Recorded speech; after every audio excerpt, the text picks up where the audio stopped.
আজকে বই পড়তে পড়তে মাছ ধরবো। এই মাছ উঠেছে মনে হয়। কত বড় মাছ!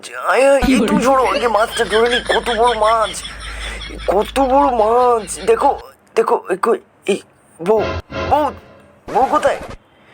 আমার বউ কোথায়? হারিয়ে গেছে। আজকে পল্টুর খবর আছে। ওই যে পল্টু।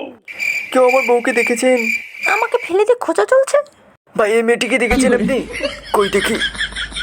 এটা আবার কেমন মেয়ে? হ্যাঁ, এ কি পাগল হয়ে গেছে নাকি পাড়া? এটা কি কোনো মেয়ে নাকি? এটা মেয়ে না তো, এটা আমার বউ। আপনি কি দেখেছেন তাকে? খুঁজে পাচ্ছি না তাকে। আমি দেখলে আপনাকে জানাচ্ছি পরে। কই যে গেল আমার বউ? খুঁজে পাচ্ছি না। কই যে আমার বউ? এই বউকে পেয়েছি আমি। বউ! তুই দাঁড়া এখানে, তোর খবর আছে। এটা কি হলো? তুই আমাকে ফেলে দিয়ে এখন আমাকে খোঁজা নাটক করো। এই বউরা তো মারা গেছে, পালা এখান থেকে। পালা আর করবো না, আর করবো না। হ্যালো আন্টি, ভালো আছেন? আরে আমরা হাঁটছিলাম একটু।